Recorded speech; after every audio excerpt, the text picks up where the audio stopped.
नमस्कार। कल आपने श्री विनोबा भावे द्वारा बोली गई, सुनाई गई और बाद में साने गुरुजी द्वारा लिखी गई, शब्दांकित की गई गीता प्रवचन के दूसरे अध्याय को सुना। आज प्रस्तुत है तीसरा अध्याय।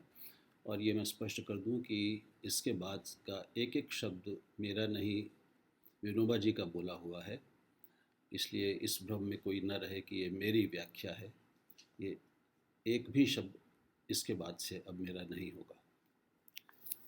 तीसरा अध्याय, कर्मयोग। फल त्यागी को अनंत फल मिलता है। भाइयों, दूसरे अध्याय में हमने सारे जीवन शास्त्र पर निगाह डाली।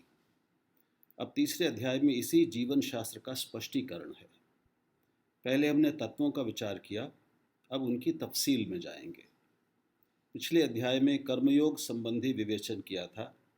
कर्मयोग में महत्व की वस्तु है फल त्याग। कर्मयोग में फल त्याग तो है, परंतु प्रश्न यह उठता है कि फिर फल मिलता भी है या नहीं। अतः तीसरे अध्याय में कहते हैं कि कर्मफल को छोड़ने से कर्मयोगी उल्टा अनंत गुना फल प्राप्त करता है। यहां मुझे लक्ष्मी की कथा याद आती है। उसका था स्वयंवर। सारे देव दानव बड़ी आशा बांधे आए थे। लक्ष्मी ने अपना प्रण पहले प्रकट नहीं किया था। सभा मंडप में आकर वो बोली, मैं उसी के गले में वरमाला डालूंगी जिसे मेरी चाह न होगी। वे सारे तो ललचाए ही बैठे थे। लक्ष्मी निस्पृह वर खोजने निकल पड़ी। शेष नाग पर शांत भाव से लेटी हुई भगवान विष्णु की मूर्ति उसे दिखाई दी। उनके गले में वरमाला डालकर वो अब तक उनके चरण दबाती हुई बैठी ही है।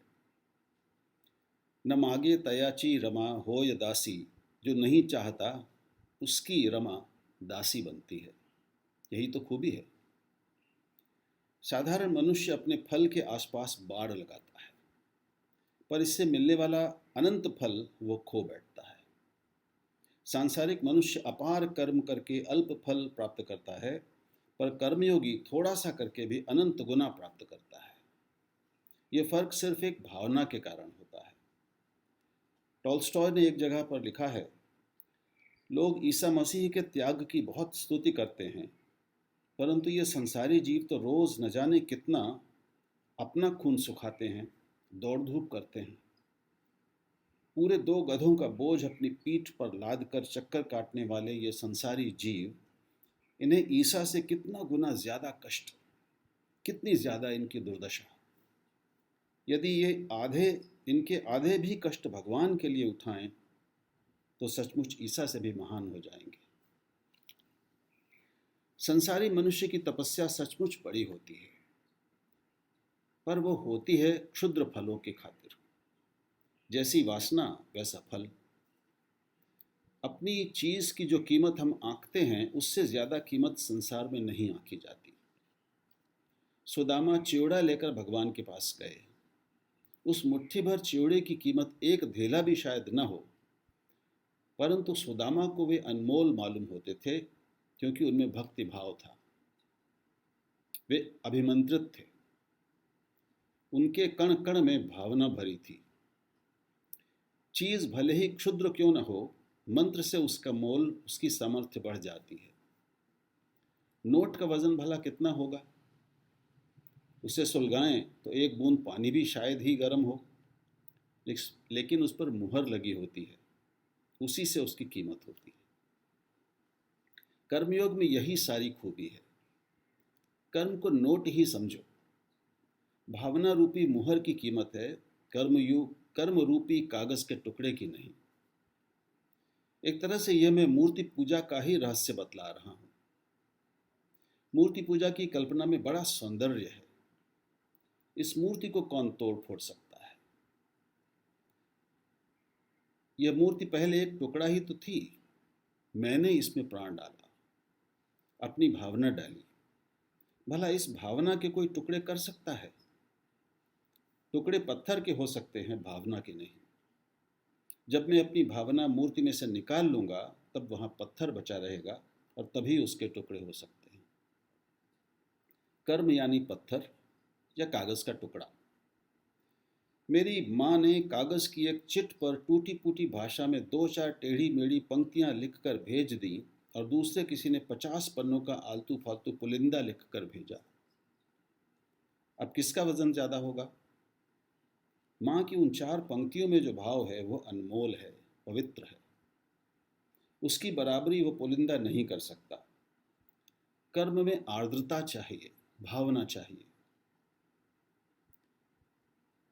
हम मजदूर के काम की पैसे में कीमत लगाते हैं और उसे मजदूरी दे देते हैं, परंतु दक्षिणा की बात ऐसी नहीं है। दक्षिणा भिगो कर दी जाती है। दक्षिणा के संबंध में यह प्रश्न नहीं उठता कि कितनी दी। महत्व की बात यह है कि उसमें आर्द्रता है कि नहीं। मनुस्मृति में एक बड़ी मजेदार बात है। एक शिष्य 12 साल गुरुगृह में रहकर पशु से मनुष्य हुआ। अब वो गुरु दक्षिणा क्या दे? प्राचीन समय में पहले ही फीस नहीं ली जाती थी।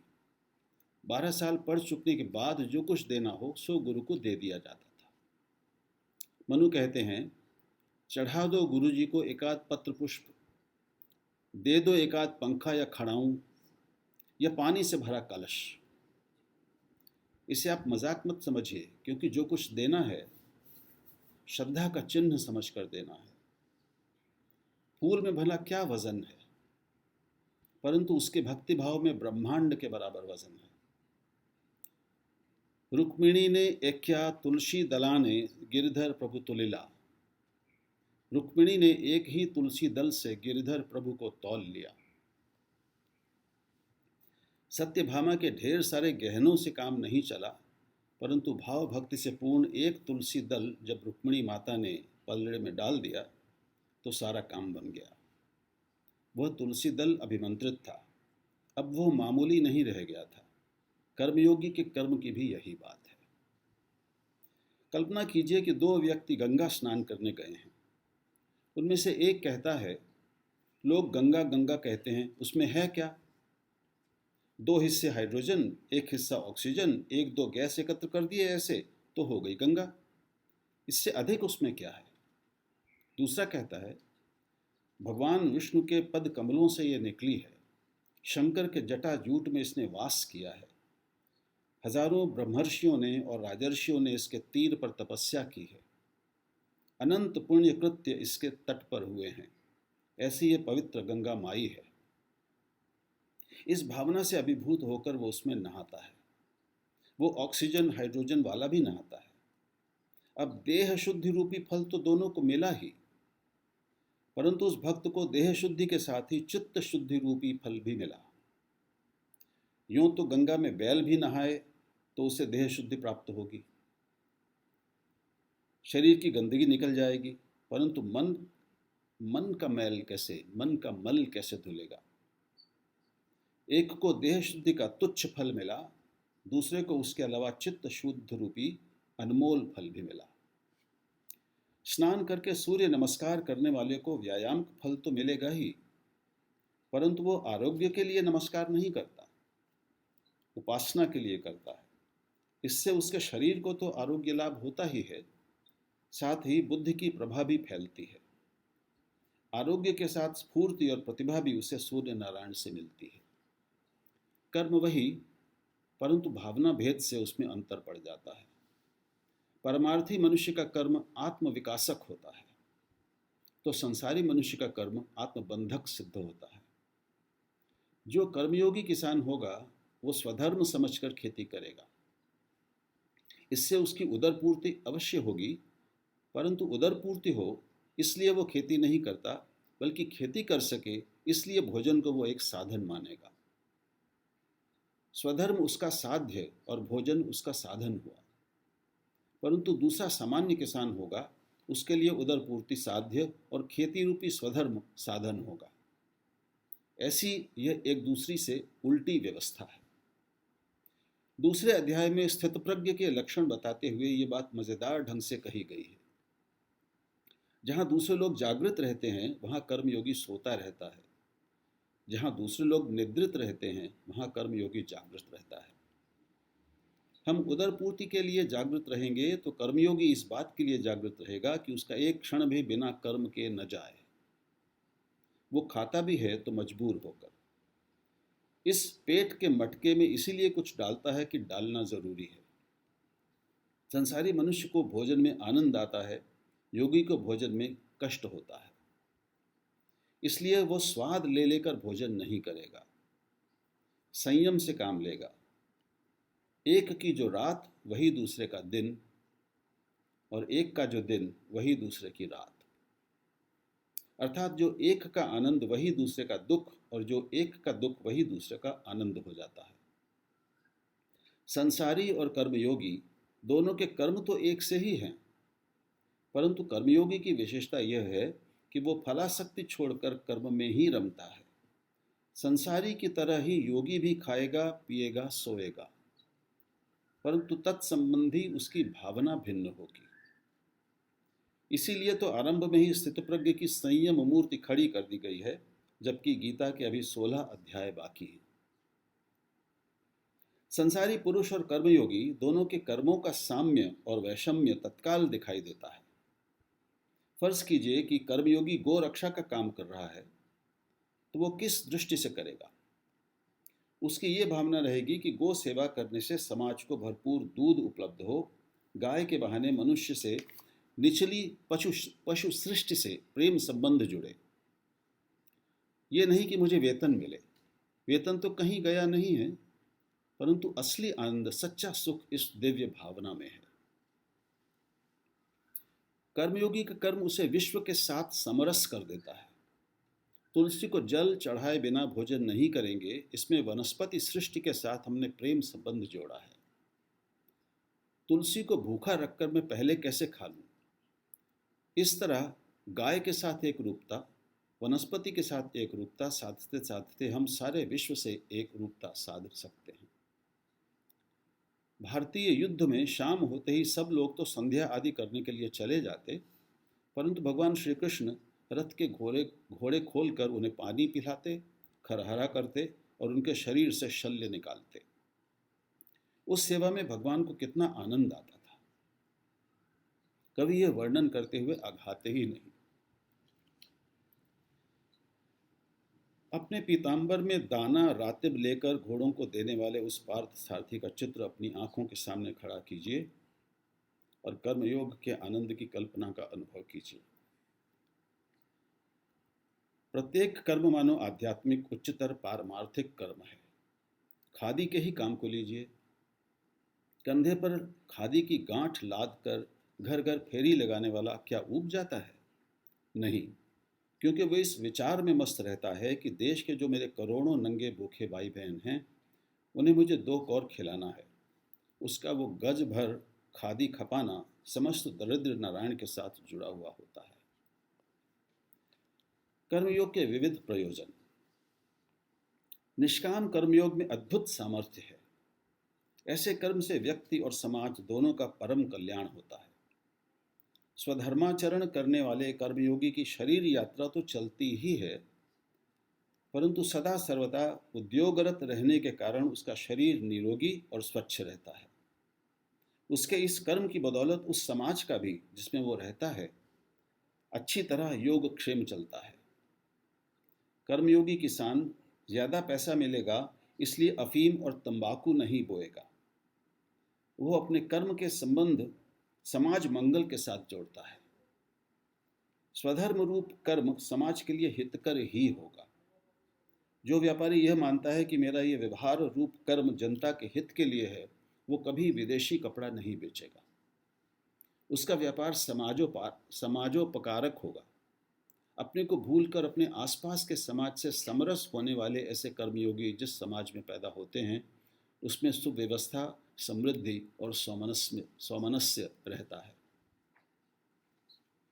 कर्मयोगी के कर्म के फलस्वरूप उसकी शरीर यात्रा तो चलती ही है, उसकी देह और बुद्धि तेजस्वी रहती है और समाज का भी कल्याण होता है। इन 2 फलों के अलावा चित्त शुद्धि का भी महान फल उसे मिलता है। कर्मणा शुद्धि, ऐसा कहा गया है। कर्म चित्त शुद्धि का साधन है, परंतु सर्वसाधारण जो कर्म करते हैं वो नहीं। कर्मयोगी जो अभिमंत्रित कर्म करता है उसी से चित्त शुद्धि होती है। महाभारत में तुलाधार वैश्य की कथा आती है। जाजली नामक ब्राह्मण तुलाधार के पास ज्ञान प्राप्ति के लिए जाता है। तुलाधार उससे कहते हैं, भैया इस तराजू की डंडी को जरा सीधा रखना पड़ता है। इस बाह्य कर्म को करते हुए तुलाधार का मन भी सीधा सरल हो गया। छोटा बच्चा दुकान में आए या बड़ी उम्र का, उसकी डंडी सबके लिए एक ही रहती है, न ऊंची न नीची। उद्योग का मन पर परिणाम होता है। कर्मयोगी के कर्म को एक प्रकार का जप ही समझो। उससे उसकी चित्त शुद्धि होती है और फिर निर्मल चित्त में ज्ञान का प्रतिबिंब पड़ता है। अपने उन उन कर्मों से कर्मयोगी अंत में ज्ञान प्राप्त करते हैं। तराजू की डंडी से तुलाधार को समवृत्ति मिली। सेना नाई बाल बनाया करता था। दूसरों के सिर का मैल निकालते निकालते उसे ज्ञान हुआ, देखो मैं दूसरों के सिर का मैल तो निकालता हूँ, परंतु क्या खुद कभी अपने सिर का, अपनी बुद्धि का भी मैल मैंने निकाला है? ऐसी आध्यात्मिक भाषा उसे उस कर्म से सूझने लगी। खेत का कचरा निकालते निकालते कर्मयोगी को खुद अपने हृदय का वासना विकार रूपी कचरा निकाल डालने की बुद्धि उपजती है। मिट्टी को रौंद कर समाज को पक्की हंडिया देने वाला गोरा कुम्हार अपने मन में ऐसी पक्की गांठ मानता है कि मुझे अपने जीवन की भी हंडिया पक्की बना लेनी चाहिए। इस प्रकार वो हाथ में थपकी लेकर हंडिया कच्ची है या पक्की, यूं संतों की परीक्षा लेने वाला परीक्षक बन जाता है। उस कर्मयोगी को उस कर्म या धंधे की भाषा से ही भव्य ज्ञान प्राप्त हुआ है। वे कर्म क्या थे? मानो उनकी अध्यात्मशाला ही हो। उनके वे कर्म उपासनामय, सेवामय थे। वे देखने में व्यवहारिक किंतु वास्तव में आध्यात्मिक थे।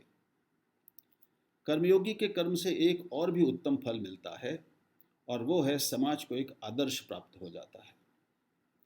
समाज में ये भेद तो है ही कि ये पहले जन्मा है और वो बाद में।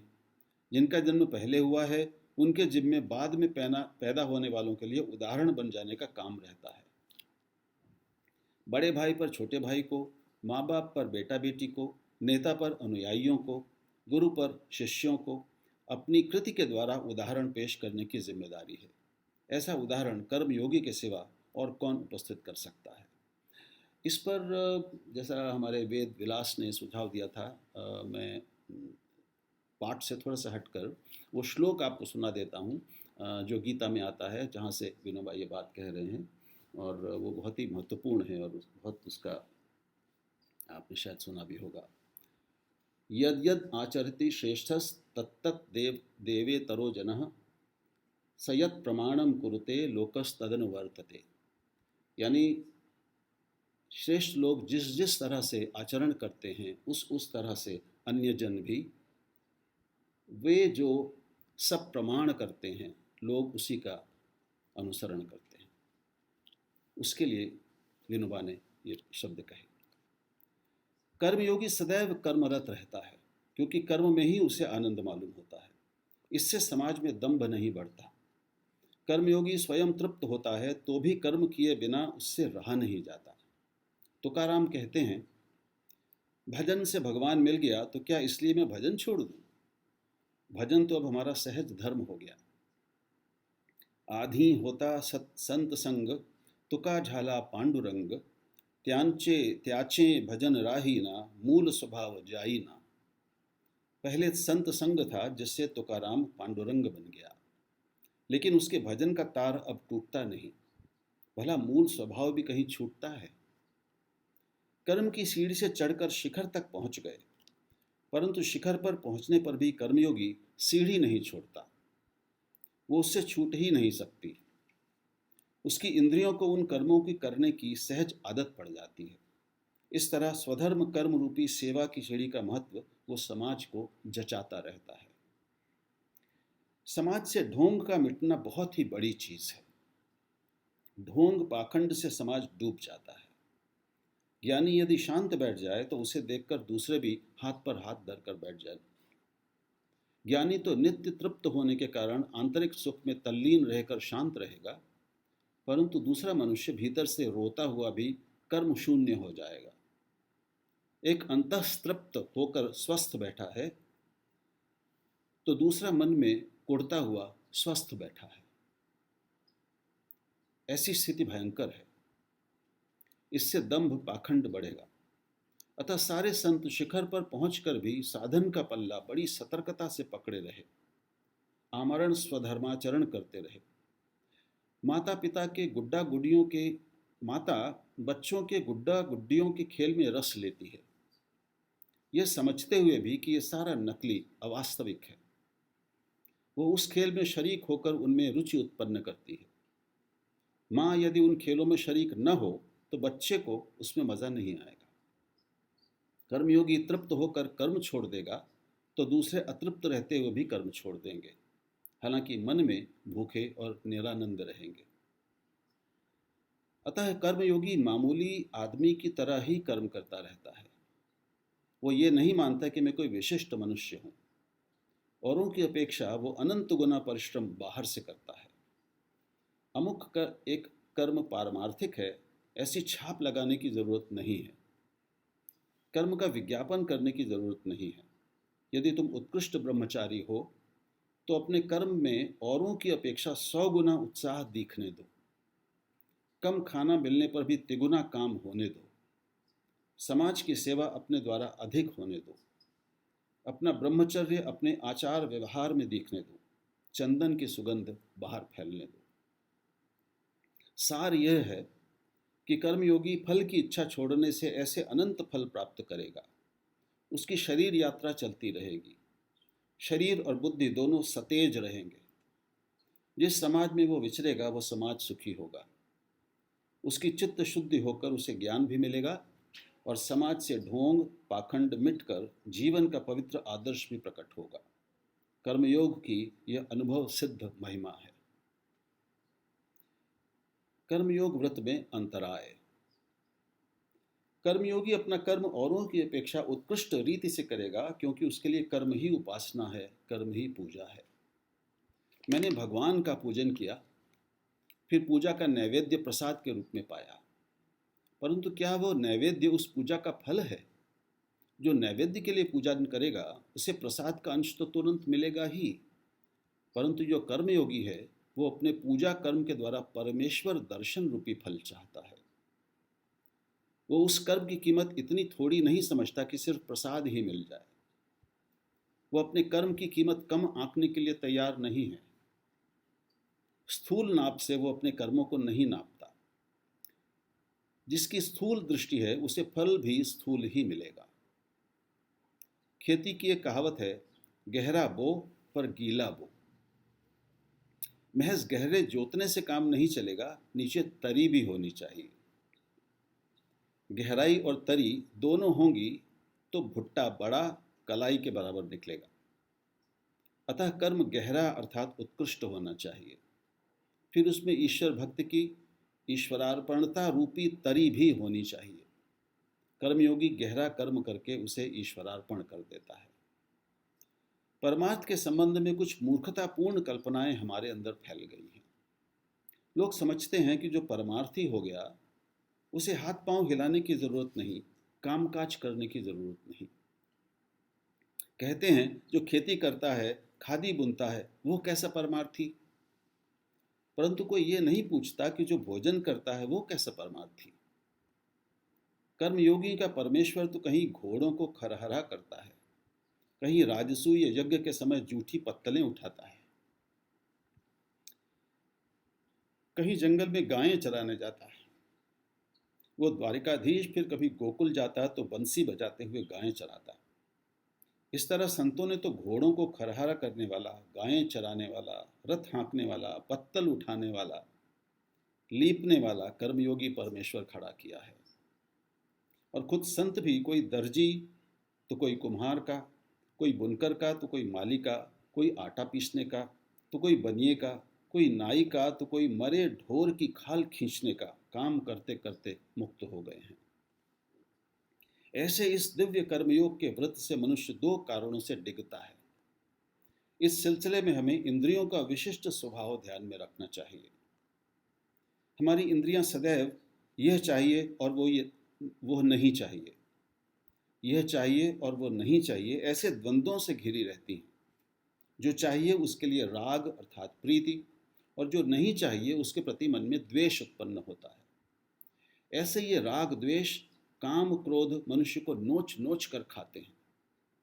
कर्मयोग वैसे कितना बढ़िया, कितना रमणीय, कितना अनंत फलदायी है, परंतु ये काम क्रोध इसे ले और उसे छोड़, ऐसा झमेला हमारे पीछे लगाकर दिन रात हमें सताते रहते हैं। अतः भगवान इस अध्याय के अंत में खतरे की घंटी बजाते हैं कि इनका संग छोड़ो, इनसे बचो। स्थितप्रज्ञ जिस प्रकार संयम की मूर्ति होता है, उसी प्रकार कर्मयोगी को बनना चाहिए।